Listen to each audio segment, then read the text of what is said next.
Hello friends, good morning. Welcome back to my YouTube channel. আশা করি সবাই খুব ভালো আছো, আমিও খুব ভালো আছি। আমার নতুন একটা ব্লগে সবাইকে স্বাগত।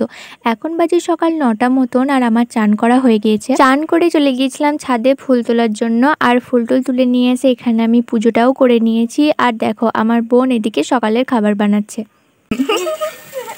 কি রান্না হচ্ছে? আলু তরকারি, নতুন রান্না ঠাকুর এটা আমাদের। চলো দেখি কেমন রান্না করে। বাবা ভাবা যায় দুর্গুড়ানি আবার রুটি করছি গো। হাই হাই হাই, দুর্গি রানী বড় হয়ে গিয়েছে। না না, বড় হয়নি, ছোট। তুই যে রুটি করছিস তো, আবার গোল গোল রুটি। বাহ, খুব সুন্দর করো।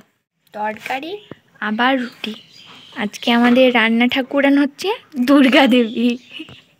চলো এবার খাওয়ার পালা, খেয়ে দেখা যাক কেমন টেস্টি টেস্টি হয়েছে নতুন রাঁধুনির রান্না।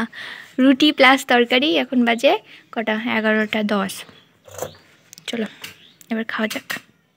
দেখো কি অবস্থা, বেলা 9:30 থেকে লেগে ও বাজিয়ে দিয়েছিল 11:30 সব কিছু বানাতে। আসলে একাই তো করছিল, জানি না দুদিন থেকে কি মনে হচ্ছে যে সকালবেলায় নিজেই উঠছে, নিজেই খাবার করছে, আবার রুটি করছে, তরকারি করছে। যাই হোক, খেয়ে নিলাম। তারপরে দেখো পাশের বাড়ির একটা বৌদি দিয়ে গেছিলো খেজুর। এই যে এই বছর না এই প্রথম খেজুর খেলাম, মানে বোনও আর যায় না ওই মাঠের দিকে, আর খেজুরও পাই না, বাবাও নিয়ে আসেনি। তারপরে দেখো হঠাৎ করে দুপুরবেলা এত মেঘ লেগেছিল, দুদিন থেকে তো জল হওয়ার কোনো নাম নেই। যেই বিয়ের দিন আছে সেই দিনকেই না জল হতে হবে, আর এটা তো নিয়ম যে বিয়ের সময় জল হতে হবে। আর মেঘ লাগা হয় যেমন কথা তেমন কাজ, জল শুরু হওয়ার। জল মোটামুটি প্রায় 2-2.5 ঘন্টা মতো হয়েছে, আর এত হয়েছে যে কি বলবো। অবশেষে জলটা কমলো। আসলে জল এত হয়েছে, দেখো ছাদে পুরো জল জমে গেছে, আর আমরা দেখতে গেছিলাম।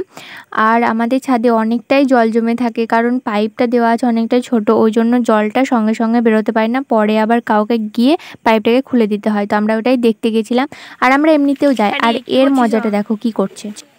এখানে ট্যাঙ্কিকে চান করা ছেলে। আর আমাদের পাড়াতে আজকে বিয়ে আছে, তো যে বিয়ের যে ভাঁড়গুলো হয় কি না, তো সেগুলো আমাদের ঘরে রেখে গেছিলো। আর দেখো তখন ওগুলো নিয়ে গেল, তখন প্রায় জল ছেড়ে গিয়েছিল। সন্ধেবেলায় আবার জল শুরু হলো, আর ভাবছি কি করে বিয়ে বাড়ি যাবো, কিন্তু মা বললো কি রেডি হয়ে নে, জল যখন ছাড়বে তখন যাব। তো ঝটপট রেডি হয়ে নিলাম, আর এখানে রেডি হয়ে অনেকক্ষণ বসেছিলাম। এই যে বোনও এখানে হয়ে গেছে, মাও তৈরি হয়ে গেছে, সবাই, ঠাম্মি আমি সবাই বসেছিলাম যে কি করব, জল ছাড়লেই যাব। তারপর দেখো জল কমলো আর গেলাম বিয়ে বাড়ি। আর ওই যে হচ্ছে, এটা হচ্ছে কোণেটা আমাদের সম্পর্কে ভাইজি হচ্ছে, মানে আমি পিসি আর ও ভাইজি। যাই হোক, ও আমার থেকে ছোটই হবে, কিন্তু সেটা কোনো ব্যাপার না, এগুলো সব হচ্ছে ওর বান্ধবী। মেয়েকে দেখে আমরা চলে গিয়েছিলাম সোজা প্যান্ডেলে, খেতে বসে গেছিলাম। আর এখানে দেখো যে ওপর থেকে, প্যান্ডেলের ওপর থেকে জল পড়ছে, মানে তখন একই রকমভাবে জল পড়ছে। মা আর আমি এক সাইডে বসেছিলাম, আর ঠাম্মি আর বোনও এক সাইডে বসেছিল। আর ও বলছে কি ওপর থেকে না ভাতেই জল পড়বে, দেখিস, এরকম করে আমাকে বারবার বলছে। যাই হোক, তাড়াতাড়ি করে খাওয়া দাওয়া করে চলে এসেছিলাম ঘর। আর দেখো অবস্থা, রাস্তাতে সবাই ছাতা নিয়ে নিয়ে আসছে, আর আমরা কিছু নিয়ে যাইনি। ভিজতে ভিজতে ঘরে এলাম, আমার ঘরে এসে দেখছি কারেন্ট নেই। তো আজকের ভিডিওটাই পর্যন্ত, দেখা হচ্ছে পরের ভিডিওতে। টাটা।